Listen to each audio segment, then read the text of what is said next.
Oh snap, we're back. Venezuela is bracing for impact, specifically the impact that may come with America arriving to deliver freedom and democracy to the country by force if needed, bruv. Against the will of the people, bruv. You don't know you need it, but best believe you need that sweet, sweet freedom and democracy. And I need that oil. Sorry.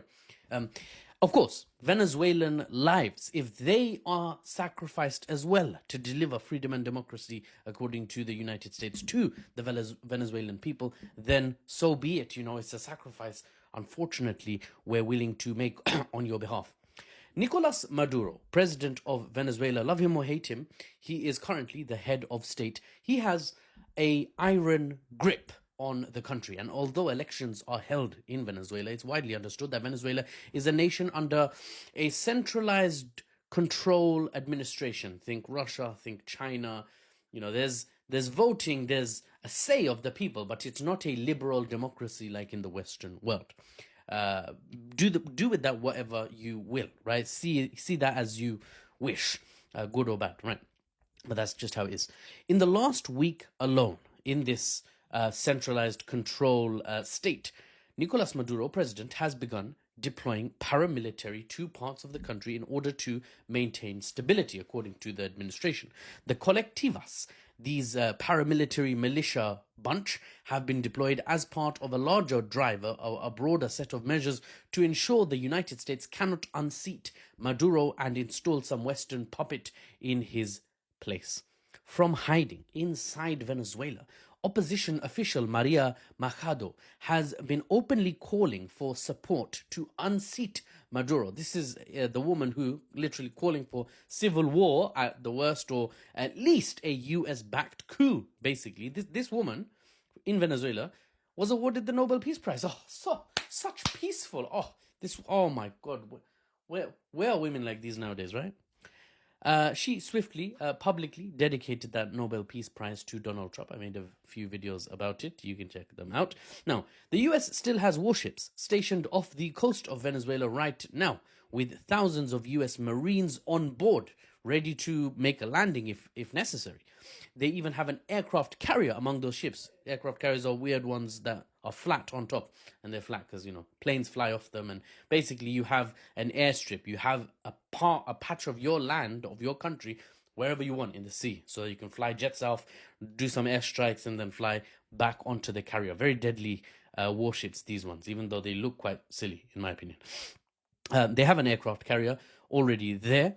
And America's largest aircraft carrier, the USS Gerald Ford, slowly is making its way from the European waters to the Caribbean. So, you know, the military force is actually building up, it's not dissipating. Maduro has on several occasions tried to come to an agreement, this you might not know about, with Trump. He's made overtures, he's made, you know, declarations saying, let's discuss, let's try and, you know, diffuse the sitch. He's even made these calls publicly, but Trump has so far, in action at least, shown that America is only interested in escalation. Maduro, the president of Venezuela, has been designated a drug trafficker. Evidence on that is very tenuous, from what I could see, from Western sources, non-Western sources. It's very tenuous. But yeah, sure, trust me, bro, you know, whatever the American administration tell you, gots to be true, of course. We know that they never lie, ever. Now, I made a video last week, or was it a couple of weeks ago, about how the CIA, right, an intelligence agency in the United States, often seen as the president's private military to some extent. The CIA has been given authorization to carry out covert operations in Venezuela, right? Sorry, I forgot for a second that I'm talking about a Western country. Different rules, different words, right? So yeah, not covert operations, right? So yeah, the CIA has been instructed to go into Venezuela and start something up. That's the news. And naturally, obviously, the Venezuelan state is on the defensive, is on high alert. They are arresting, they're hunting down dissidents. They're asking neighbors to check for, you know, whoever might be in opposition to the current administration, because they need to lock this stuff down, according to the administration. You agree with them or don't? I don't know. Some people will say, I actually don't agree with the Venezuelan state, but let me tell you what I don't want. It's an American puppet government in Venezuela. So it's, you know, get shot, get stabbed, or live free, or die hard. Anyway, that's the news, and the analysis is coming up. But if you want to take off now, I completely understand. Thanks, guys, for all your support, by the way. It's been amazing, especially some of you messaging me directly. I want to take this moment to say, if you're direct messaging me, my DMs are open to you guys. I'm just a guy. I'm not, someone fancy schmancy, big shot. If you do DM me, direct message me on TikTok, please, if it's your first message, send everything you want to say in one fat message. Because otherwise, because my account is quite large now, TikTok sees me as some sort of celebrity, I guess. No, TikTok sees me, not me. No, I don't see myself as, but TikTok does. And so they'll only allow you to send me one message. So make it count, I suppose. And if you have sent me a message, I haven't seen it because it's just a hi or a hand wave. Forgive me, I often don't have the time. But if you do want to re-message me, just put in one of my video comments, just say, would like to message you but blocked, or requesting message reset, right? Something like that, right? And then I can go and check for your message, and I can reply. Once I reply, you can spam me basically, but please don't. So I have time to make more videos. Anyway, let's get back to the news, specifically the analysis. America is becoming more and more clear across the world to analysts everywhere, even the common people. America is on a downward trajectory in terms of power projection and in terms of power relative to the rest of the world, meaning compared to other countries, its share of the pie of power is getting smaller as other countries exercise their own developing power. For better or worse, the age of American domination, American hegemony, is over. Part of that new geopolitical reality is that the US, I predicted, and people far better than myself predicted, part of this downward trajectory and this new space that the US occupies, not a hegemonic power, but just one global power, maybe a great power, as I call them.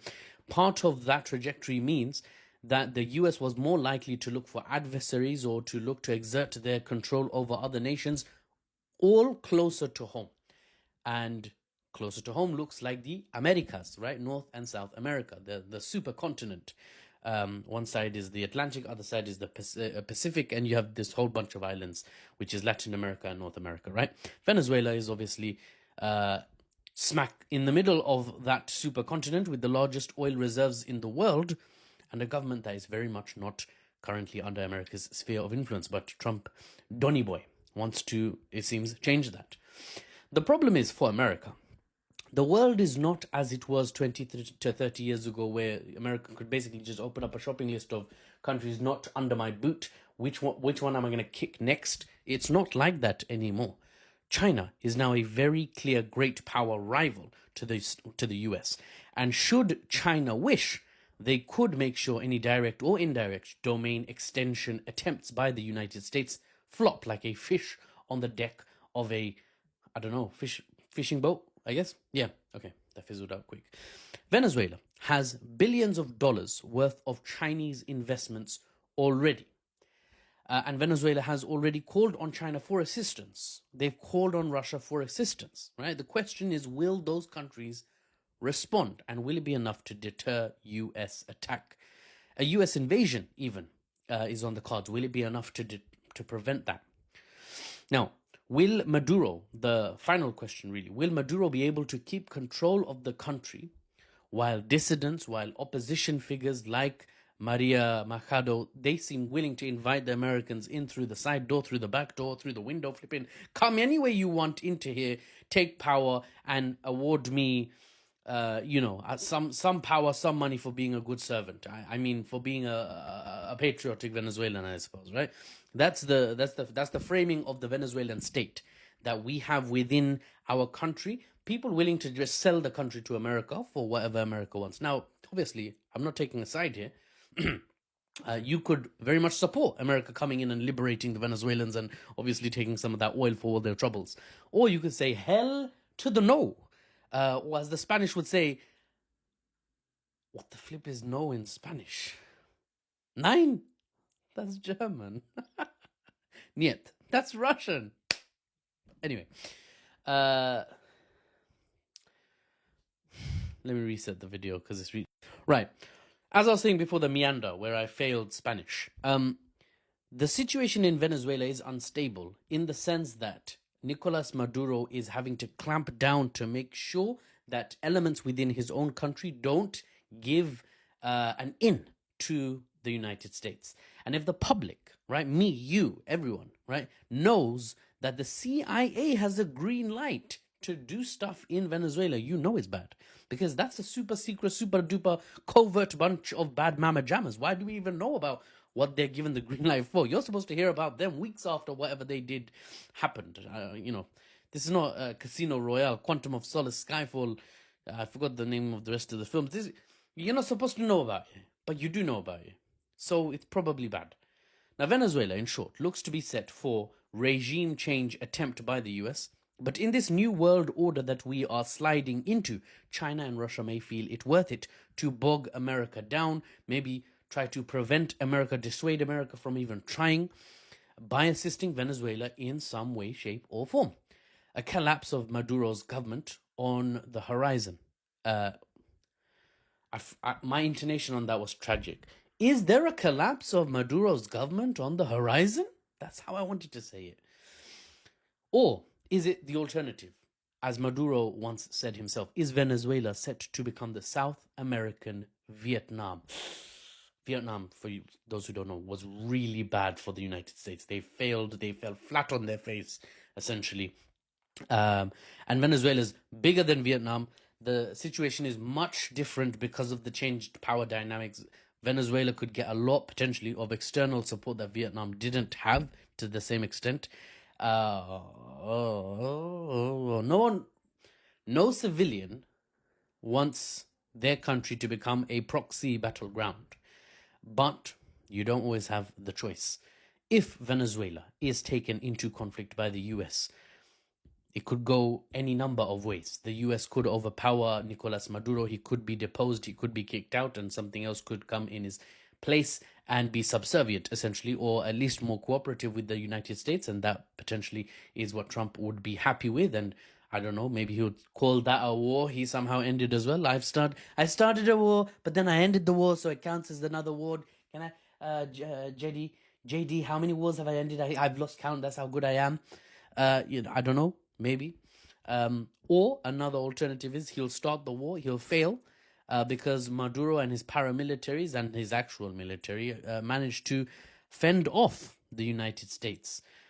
If it gets protracted in any way and China is seduced or convinced to come in for the benefit of the Chinese state in some way, Russia maybe the same, then it could become a protracted mess, and the US... It will be bad for the US economically, militarily. It will be bad for Venezuela economically, militarily, and humanitarianly. Right? Citizenryly. Wow. What's happening to me?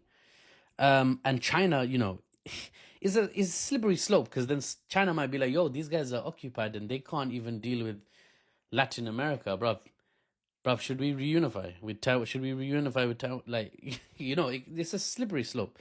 Time will tell how things turn out, and I'll be here to report to you the news and the analysis unbiased and without the Western spin. Ladies and gentlemen, it's been a pleasure. It continues to be a pleasure to address you with all my silly meandering, with some well-researched commentary sprinkled in. I wish it was the other way around, or do I? I'm Muffles /NewsBaba /Muffles, and I'll see you on the next one. Take care.